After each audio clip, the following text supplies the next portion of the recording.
But back to baseball. My pal Millard, Hey, that's you me. are younger than me.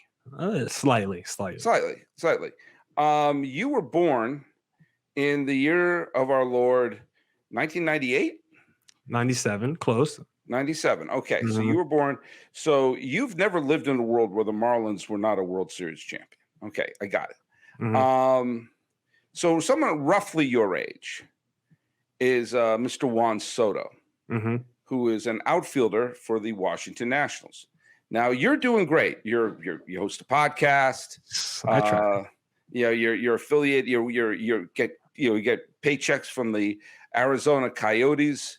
Yeah, a little bit. They hooked the Yeah, boy up. yeah.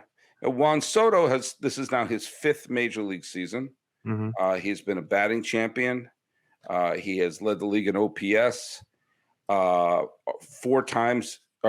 He's been in the top 10 of the MVP vote. He has a World Series ring. How do you feel about your life compared to his?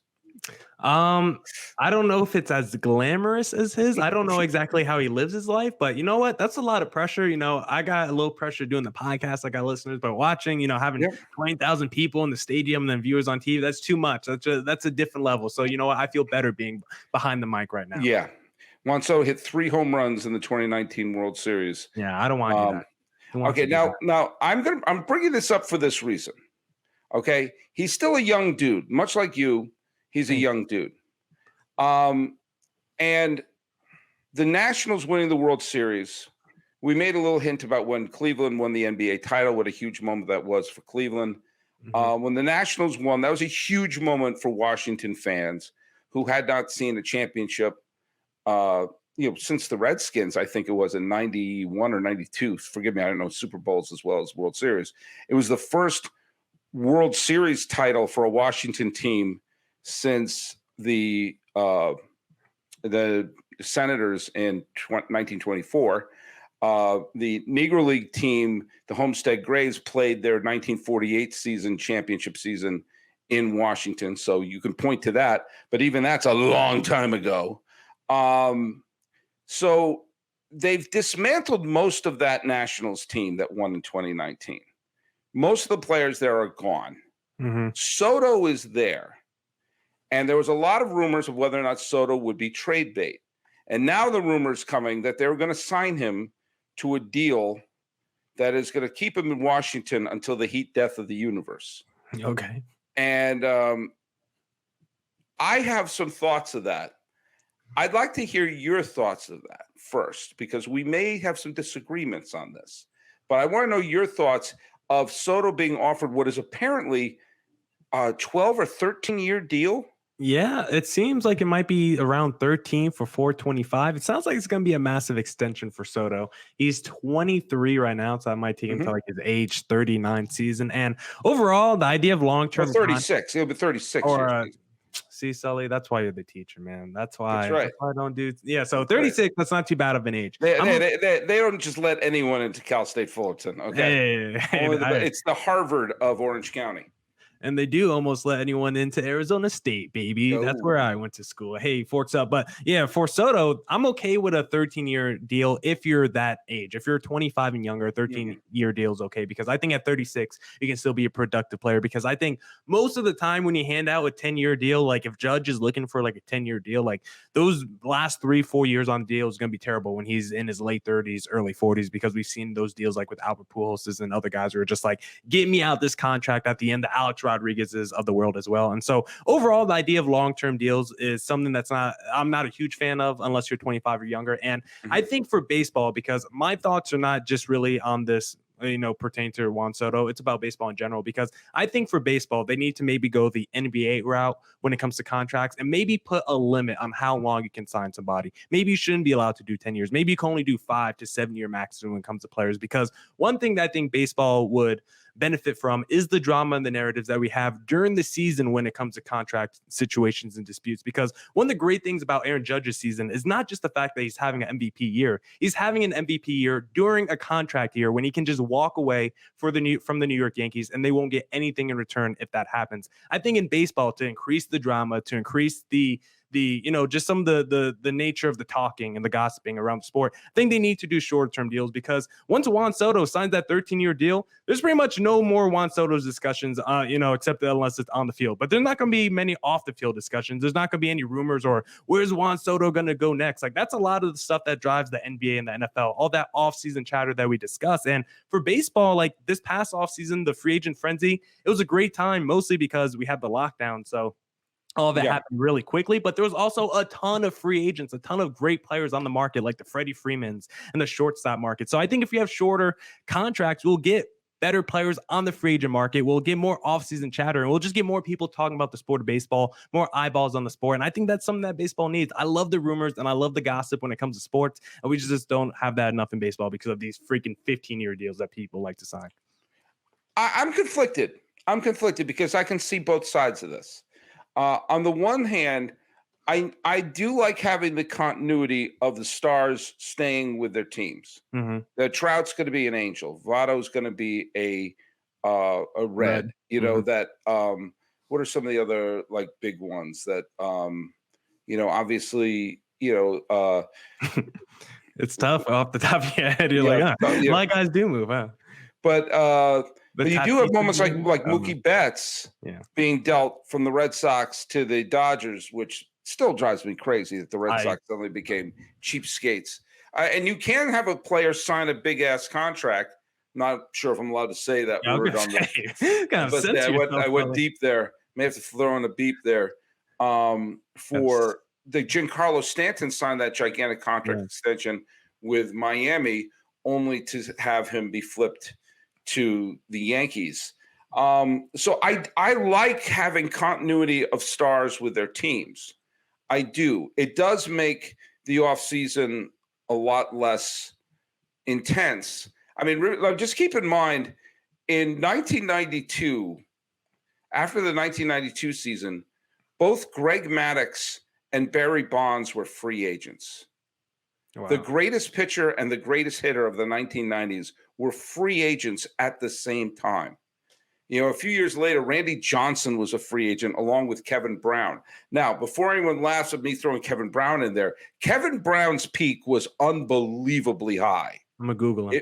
If you look at Kevin Brown, he signed a massive contract with Los Angeles, and he wound up getting hurt. And a lot of people remember him as being the pitcher who choked in the 2004 playoffs for the Yankees. But his time with Texas and with the Florida, helping pitch the Marlins to the World Series title, and basically almost single-handedly pitching the Padres into the World Series in 1998. He was an unbelievable workhorse, and he was a free agent at the same time as Randy Johnson in his prime. That was what you saw at that point. Manny Ramirez was a free agent a few years after that. Obviously, you had A-Rod as a free agent, Mike Mussina being a free agent.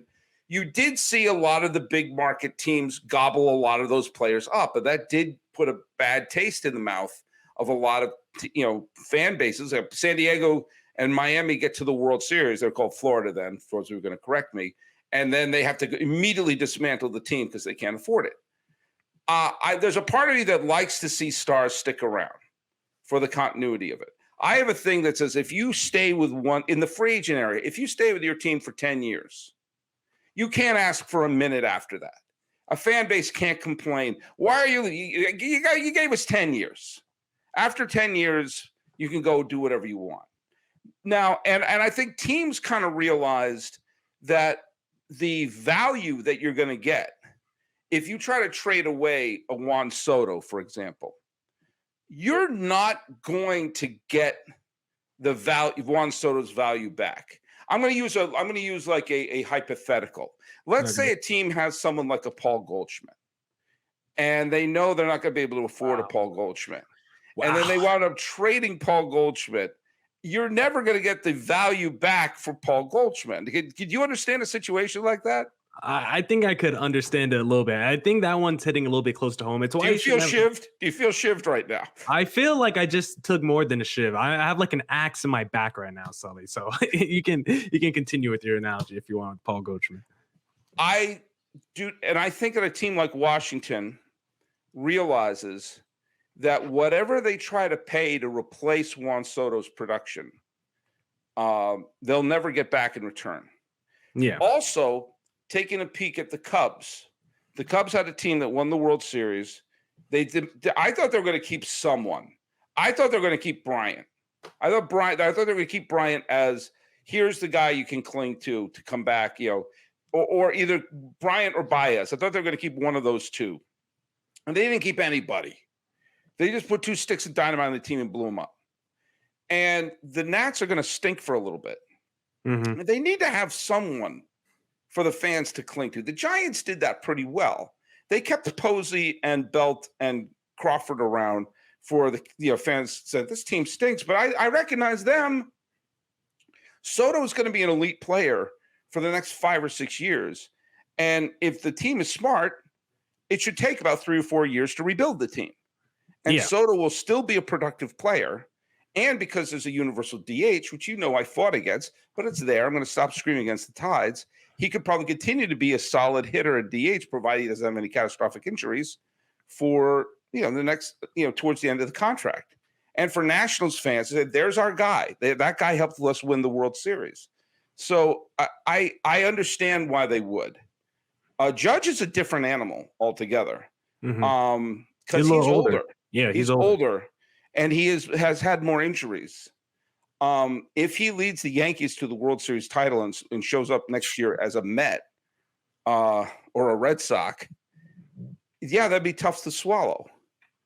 But he would also a 10-year deal with the Yankees would mean a hell of a lot more than a 10-year deal with the Red Sox because he has so much good money that even by the end of his career, if he's broken down, that was part of the deal. Like if Pujols signed a giant contract with the Cardinals and broke down the way he did with the Angels, he had so much goodwill in the bank with St. Louis fans. Mm-hmm. They would still be cheering him on the way Yankee fans were cheering on Mattingly at the end of his career and the way the Giant fans were cheering on Lincecum. That there was so much goodwill in the bank that you were cheering because he reminded you of it. Yeah. But like when Sandoval signed with the Red Sox and he showed up looking like Jabba the Hutt and one year finished the season with more belts broken from his belly than base hits, there was no goodwill in the bank in Boston. So it's kind of like Dustin Pedroia. He's a good example for Red Sox. Right. Yeah. By the end of his career, he was constantly injured. But if he showed up to pinch hit, he would get a 10-minute long standing ovation because of all the goodwill he had in the bank. Because he was still collecting those checks, even though he was playing like 3 games a year, those final 3 years. Yeah, but it wasn't his. I mean, he was hurt.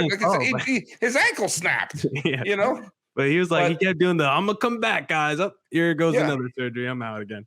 Yeah, I think a 10-year deal with Soto, I think would work because even a 13-year deal, he'll still be in his mid-30s and probably be an effective DH. But I think you're right about Judge. And again, Judge is going to get what he wants to get because he's a recognized, and the Yankees can't suddenly cry poverty, and removing Judge from this lineup could be disastrous. Yeah. Which means he's in such a good place for negotiations. But, if he signed a 10-year deal, by the end of that 10 years, he'll be like in a full body cast. Yeah, it wouldn't be good. And we'll see if the Red Sox are serious about going after him. I'm not too sure I believe in those rumors. If I was to offer Aaron Judge a contract, it would be probably in like the 6 to 7 year range. I'll probably be comfortable with the number in that range. But overall, like you were talking about, like I've talked about ad nauseum on pods, like trading your star player, like the science of trying to figure out which prospect is going to develop into another MLB star is the hardest science, I think, in sports. I think it's harder than trying to pick a quarterback or trying to get another LeBron James. Like trying to figure out which player and all these prospects, which of these blue chip prospects is going to hit. Like you look at all these trades in the past 10 years where the guys trade their star players, like basically every return, those prospects don't really amount to anything. Yeah. They definitely don't turn into the guy that you once traded. So I think it's better just to go instead of doing long-term contracts, let's get maybe a limit in here because I think you could still have the guys like the Joey Vottos and the Mike Trouts who stay with a team throughout their entire career. They just have to keep re-signing those deals, keep re-signing those 5-year contracts, and they could keep coming back. And then I think that would also put more onus on the actual franchise to get better every time it's getting closer to that renewal. Because imagine every 5 years, Mike Trout had to re-sign a contract. All of a sudden, if the Angels see that deadline looming again and they're still not good, now all of a sudden Mike Trout could be like, hey, I might have to leave this situation because I've been here for 12 years. You guys haven't gotten me one freaking number one ace, and now it's 12 years in the leagues, and everyone is wondering, am I really the great say-hey kid that everyone says that I am? So I think if we went shorter-term deals, it would also put more onus on the franchises to actually get good and get competitive while they still have these stars on their roster. Well, I'm all for short-term deals, but I have just signed a long-term deal with Locked On to team up with my buddy Millard Thomas at least once a week. And he's got a great podcast. It's called Locked On Diamondbacks. Our podcast is called Locked On MLB. Thanks for making our podcast your first listen every day. Now, we're going to be talking this week. We're going to be bringing on the stars of Locked On Red Sox are coming on. Ooh. And whether it's this week or maybe next week, I'm working on talking to a couple of people who are working behind the scenes to bring Major League Baseball to Nashville. So that's going to be a topic of conversation coming up either later this week or next week, pending our – what is that? Expansion? Oh, anyway we can. We can. Then, by the way, make your second listen Locked On MLB Prospects host Lindsey Crosby. He's a prospect encyclopedia. He's going deep on the MLB stars of tomorrow. It's free and available wherever you get your podcasts. Hey, it's the 3rd of July. Yeah. Happy 3rd of July. And Millard Thomas, you can follow you where? Follow me on Twitter at CareerThomas24 for my personal account, or look up Locked On Diamondbacks, both Twitter and Instagram for the podcast handle. And of course, follow us on YouTube as well, Locked On Diamondbacks, and all your podcasting platforms. Boom. And we're at Locked On MLB Pods on both Twitter and Instagram. I'm your pal Sully. I'm at Sully Baseball on Twitter, right there. Sully Baseball Podcast on Instagram. Talking about 100-win seasons and getting value for your franchise players. This has been the Locked On MLB, Locked On Diamondbacks crossover with your pal Sully and Millard Thomas. And we're going to fist pump and call it a day. What do you say, buddy? Fist